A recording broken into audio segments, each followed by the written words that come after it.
Pronto. Então, nós estamos já aqui diante do Salmo 143. Salmo 143 é o salmo que fecha a nossa lista aí de salmos penitenciais, né? Estamos meditando nesse salmo já tem alguns meses e tendo a oportunidade, então, de aprender nesse salmo sobre a realidade do pecado, a provisão que Deus nos concede, né, para tratarmos com esse problema. E olhamos para o Salmo 6, 32, 38, 51, depois 102, 130 e 143. E agora, o 143 fecha a lista dos salmos. Nós vamos começar a olhar para esse salmo hoje, vamos finalizar, se Deus permitir, na próxima ocasião, né, no nosso próximo café, e o objetivo é a gente olhar a parte inicial nesta manhã. Eu vou fazer a leitura do salmo completa, depois a gente vai falar um pouquinho sobre a estrutura dele e depois a gente analisa os versículos que são pertinentes aqui para a manhã de hoje, tá? Estamos de volta aí a um salmo de Davi, né? Então, é interessante que esses salmos que falam sobre arrependimento, a gente percebe que a maioria foi escrita por Davi, né? E tem apenas dois ali que a gente passou rapidamente por eles, que não tem assim, essa definição de autoria de Davi, mas mesmo nesses dois a gente percebe assim, a influência, de certa forma, né? De Davi, até no vocabulário e tudo mais, o quanto Davi realmente influenciou o livro de Salmos, né? Até os salmos que ele não compôs, ele também influenciou de certa forma. E aí o Salmo diz assim, o 143: Atende, Senhor, a minha oração, dá ouvidos às minhas súplicas, responde-me segundo a tua fidelidade, segundo a tua justiça. Não entres em juízo com o teu servo, porque à tua vista não há justo, nenhum vivente. Pois o inimigo me tem perseguido a alma, tem arrojado por terra a minha vida, tem me feito habitar na escuridão, como aqueles que morreram há muito. Por isso, dentro de mim esmurece o meu espírito, e o coração se vê turbado. Lembro-me dos dias de outrora, penso em todos os teus feitos, e considero nas obras das tuas mãos. A ti levanto as mãos, a minha alma anseia por ti como terra sedenta. Dá-te pressa, Senhor, em responder-me. O espírito me desfalece. Não me escondas a tua face, para que eu não me torne como os que baixam a cova. Faz-me ouvir pela manhã da tua graça, pois em ti confio. Mostra-me o caminho por onde devo andar, porque a ti elevo a minha alma. Livra-me, Senhor, dos meus inimigos, pois em ti é que me refugio. Ensina-me a fazer a tua vontade, pois tu és o meu Deus. Guie-me o teu bom espírito por terreno plano. Vivifica-me, Senhor, por amor do teu nome, por amor da tua justiça. Tira da tribulação a minha alma e por tua misericórdia dá cabo dos meus inimigos e destrói todos os que me atribulam a alma, pois eu sou teu servo. Então, esse é o Salmo 143, é um salmo realmente, eu creio assim, que dentre os salmos penitenciais, apesar desse salmo não ser assim, um salmo muito repetido, né? A gente conhece muito, normalmente a gente quando pensa em salmos de arrependimento, Salmo 51 é um dos mais abordados, ou Salmo 32, e o Salmo 143, a gente acaba deixando ele mais para aquelas leituras litúrgicas de convocação assim a louvor e etc. Mas é interessante como realmente esse salmo, na minha visão, a gente vai ver aqui que na semana que vem, se Deus permitir, é o que tem o melhor encerramento, vamos dizer assim. A gente vai entender por quê. Eu acho maravilhoso, né? Maravilhosa essa forma como o Espírito Santo conduziu Davi, concedeu a ele a inspiração para escrever esse salmo, especialmente considerando a parte final. A gente vai entender isso melhor, se Deus permitir, na semana que vem.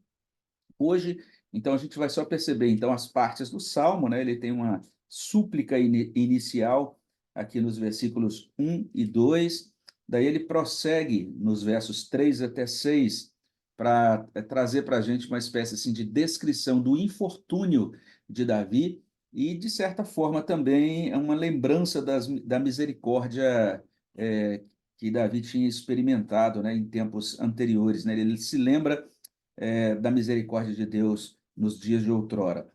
Uma terceira parte do Salmo traz, então, essa súplica por livramento, né, que vai do verso 7 até o verso 10. A gente pode, alguns até consideram que de 7 a 10 já encerra, mas alguns, então, entendem que talvez os versos 11 e 12 sejam aí essa oração final, porque ela traz uma espécie assim, de sumário, a gente vai entender isso na semana que vem melhor.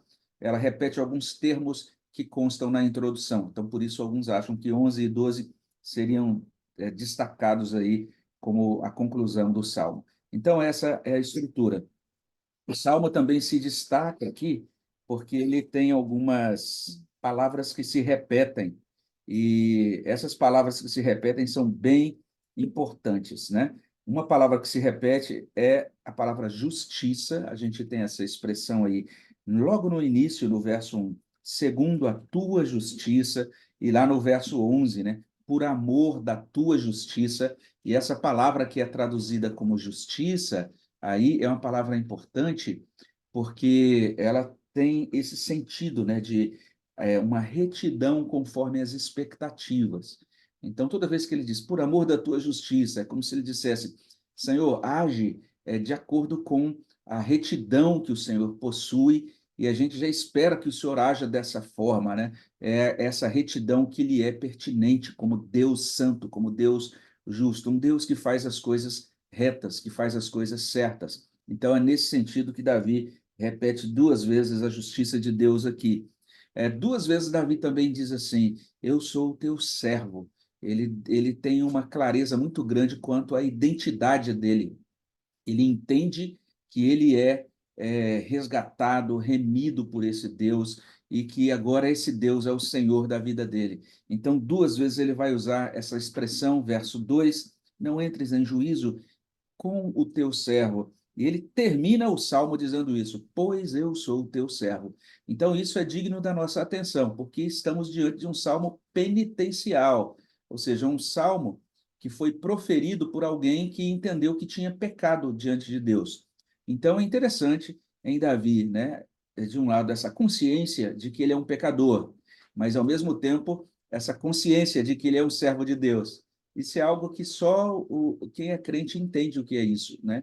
Quem não é cristão fala que esquisito esse cristianismo, né? Porque esse povo fica dizendo que é pecador e ao mesmo tempo que é servo de Deus. Eles, como é que é isso, não é?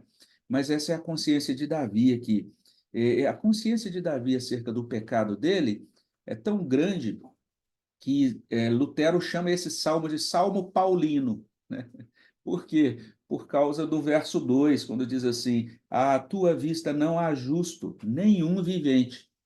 Então, de certa maneira, o apóstolo Paulo usa, né, pega essa ideia, repete essa ideia em Romanos 3:10, né, quando ele diz: não há nenhum justo, nenhum sequer, né? Então, ele está citando ou alguns salmos do Antigo Testamento naquela passagem ali, e ele está, de certa forma, ecoando o que consta aqui no Salmo 143, e Gálatas 2:16 também, de certa forma, está ecoando aquilo que é dito aqui no verso 2. Então, é isso que a gente tem em Davi, essa consciência de que ele não é justo, mas ao mesmo tempo ele repete duas vezes, o teu servo, né? E duas vezes a gente tem a palavra, é uma palavra que aqui está traduzida uma vez como graça, verso 8, faze-me ouvir pela manhã da tua graça. E lá no verso 12 diz assim: e por tua misericórdia dá cabo dos meus inimigos. Então, essa palavra que é traduzida no verso 12 como misericórdia e que aparece no verso 8 como graça, é a mesma palavra hebraica, né? É uma palavra tão preciosa, a palavra hesed, e ela significa literalmente amor constante. É um amor estável, constante.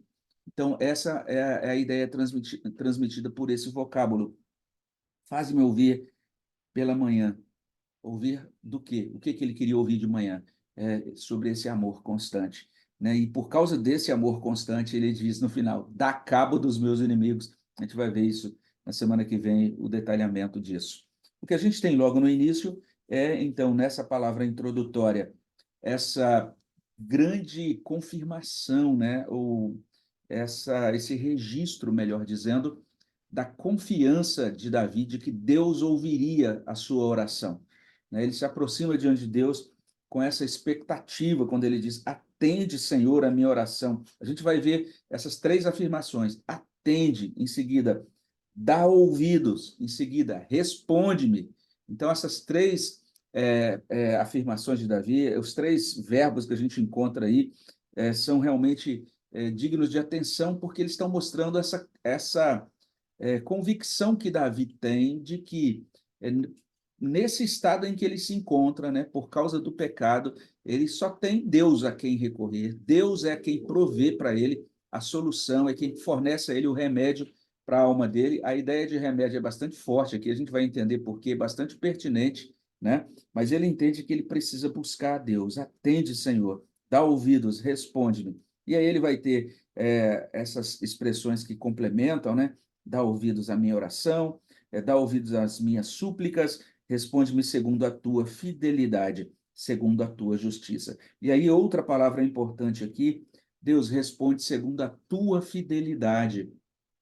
E essa palavra significa também, transmite uma ideia também de estabilidade, de firmeza. Essa é a convicção de Davi. Ou seja, ele entende o seguinte: Deus vai atendê-lo, vai ouvi-lo, não baseado nos méritos de Davi, não baseado no desempenho de Davi, na capacidade de Davi. Deus vai ouvi-lo porque Deus é esse Deus fiel, um Deus firme, estável.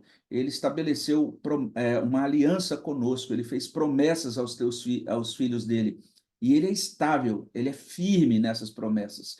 Então, por conta disso, eu posso orar a esse Deus. E ele também age conforme a sua justiça, com essa retidão conforme as expectativas, né? Davi tem essa convicção que ele já disse, já expressou em outros salmos penitenciais, aqui mais uma vez no verso 2, né? Se Deus tratar conosco de acordo com o nosso pecado, nós estamos fulminados. Por isso ele diz: não entres em juízo com teu servo, porque à tua vista não há justo nenhum vivente.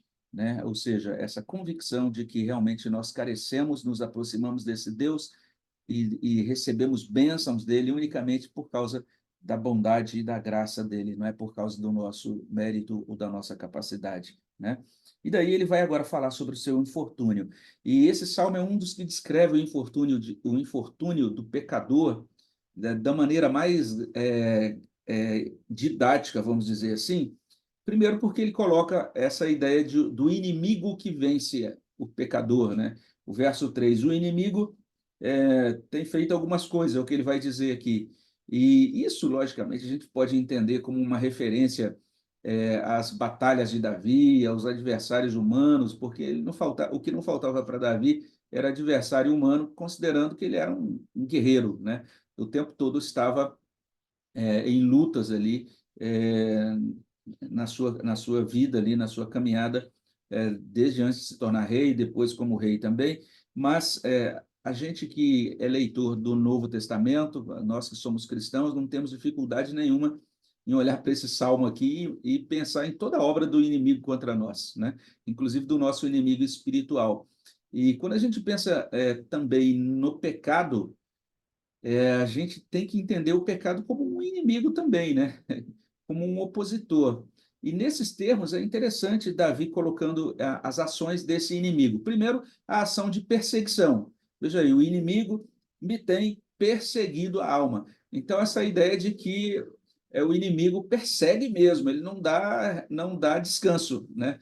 E a gente entender que existe um inimigo que não brinca, ele está realmente disposto a nos destruir, e a gente vai ver o resultado final disso aí, e ele está, então, perseguindo a nossa alma. Ele tem me perseguido a alma.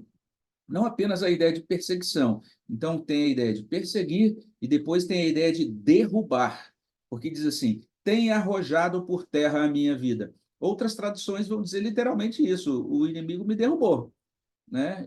Eu fui derrubado, fui lançado por terra. Então, essa é a ideia de derrubar. Perseguir, derrubar. Em terceiro lugar, prender. Olha aí, tem me feito habitar na escuridão como aqueles que morreram há muito. Então, você vê não é qualquer pessoa, é um servo de Deus. Ele diz nesse salmo duas vezes: Eu sou teu servo. Um servo de Deus que foi perseguido pelo inimigo, derrubado pelo inimigo, aprisionado pelo inimigo e agora vive na escuridão como se já tivesse morto. Olha que quadro chocante, né? É, então é isso, os salmos penitenciais, eles estão aí para que a gente entenda o que é que esse negócio chamado pecado faz na nossa vida e o quanto a gente tem um autor ali no Novo Testamento que usa um vocabulário semelhante, que é o autor do livro de Hebreus, lá no capítulo 12, porque ele fala lá do pecado que tenazmente nos assedia. Essa é a expressão lá. Então, é como se fosse um negócio que fica insistindo. Aquele telemarketing que te liga 1000 vezes no dia, você fala que não quer comprar, e fica chegando aquelas mensagens, você fala, não quero. Aí, quando vê, toca de novo. Meu Deus do céu, já falei 1000 vezes que não quero isso. Então, aquele antigo vendedor que chegava na porta, né, vendendo. Quem é novo nem sabe o que é isso, né? Mas agora a gente tem esse monte de publicidade na internet com esses algoritmos aí que também ficam colocando um monte de anúncio e e-mail querendo vender as coisas para a gente. Mas é isso, um inimigo que nos assedia tenazmente, um inimigo que nos persegue. Persegue para quê, gente? A gente sempre pensa que o pecado vai trazer coisas boas. Ele persegue para derrubar, para nos prender, nos lançar na escuridão e fazer com que a gente esteja como que morto, ainda que vivo. E daí, o verso 4 mostra o último ponto, vamos dizer assim, a que o pecado conduziu Davi, porque ele diz: Por isso dentro de mim esmurece o meu espírito e o coração se vê turbado.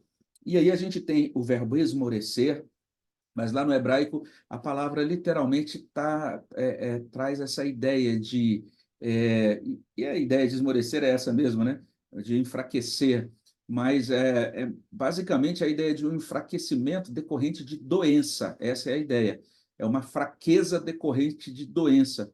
E aí alguns até traduzem assim, que por conta disso que Davi experimentou, agora o espírito de Davi adoeceu. Então, essa é a ideia, né? E daí essa ideia de um remédio, né, para tratar agora dessa doença de Davi, tá? Além disso, o coração se vê turbado, e aí a gente tem o verbo turbar aqui na nossa tradução, mas a ideia literalmente é o coração está desolado, né? E a ideia de desolação transmitida pelo termo hebraico é literalmente a ideia de ruína, né, de destruição, né, aquele estrago que é produzido pela calamidade. Então, olha bem, Davi está dizendo no final das contas que o inimigo arruinou a vida dele, trouxe ruína. Então, nesse sentido, o Salmo 143, ele é muito didático em nos mostrar, né, os efeitos do pecado na vida de um crente, né? E o quanto que o pecado realmente destrói, ele vai mastigar e deixar só o bagaço lá na frente, né? E por que que isso é tão chocante assim? É porque o pecado em si, ele é devastador, né? Então, em nenhum momento nos salmos penitenciais há espaço para a gente imaginar o pecado como algo indiferente, que não vai trazer é, nenhum tipo de problema posterior. E aí, o que fazer, né, quando a gente está numa situação como essa, devastado pelo pecado? Olha o que Davi faz. Ele diz assim: Lembro-me dos dias de outrora, penso em todos os teus feitos, considero nas obras das tuas mãos. A ti levanto as mãos, a minha alma anseia por ti como terra sedenta. Então, a gente pode imaginar Davi como se ele estivesse ali no, no fundo de uma masmorra, né? Ele está lá preso num local escuro, e nesse momento, então, o que que ele faz? Ele vai se lembrar de quem é esse Deus, de tudo que Deus já fez na vida dele, e aí ao invés dele se abater mais e mais, é um momento, então, que ele levanta as mãos, e a alma de Davi, nessa hora, só tem realmente um anseio, que é o anseio pelo próprio Deus. A minha alma anseia por ti como terra sedenta. Então, a gente para por aqui nessa parte, mas é interessante, né? Eu acho que é muito instrutivo nesse último salmo penitencial a gente perceber mais uma vez aquilo que temos aprendido nos outros salmos de arrependimento, o quanto que em todos eles essa ênfase, olha só a gravidade do pecado. E, ao mesmo tempo, olha só a nossa a bênção que nós temos, né? Nós temos um Deus vivo, que é o Deus a quem devemos temer, porque é o Deus que é fogo consumidor, é o Deus santo, é o Deus que diz que ele não aprova o pecado, né? E que ele, inclusive, condena o pecado, ele se ira, né? Por conta do pecado. É um Deus que agora vai julgar o pecador, mas ao mesmo tempo ele é a única esperança para o pecador. Que coisa interessante. E o crente então entende, Senhor, é no Senhor que eu me refugio. Eu preciso ser ajudado, né? Eu fui perseguido, fui derrubado, fui aprisionado, o meu coração murchou, adoeceu, foi devastado por ruína. E o que eu faço agora? Eu me lembro das tuas misericórdias, eu me lembro do que o Senhor já fez no passado, e agora eu levanto as minhas mãos para suplicar a tua ajuda. É isso que Davi faz. E a partir desse ponto em que ele levanta as mãos e declara: a minha alma tem sede, né, anseia por ti, ele vai agora fazer a sua oração, sua súplica final, e a gente vai ver nessa súplica, né, o quanto nós temos a aprender, o quanto que nós temos elementos nessa súplica que a gente também deve usar na nossa oração de batalha espiritual, vamos dizer assim. Eu creio que o Salmo 143 termina com uma grande oração de batalha espiritual, e a gente vai aprender um pouco mais sobre essa oração que finaliza o Salmo na semana que vem, se assim Deus nos permitir, né? Então, a gente termina por aqui hoje, olhando para esse início do Salmo 143. Se Deus assim permitir, na semana que vem a gente conclui a meditação nesse Salmo. Eu já vou fazer a conclusão da nossa gravação, para daí a gente poder compartilhar os pedidos de oração.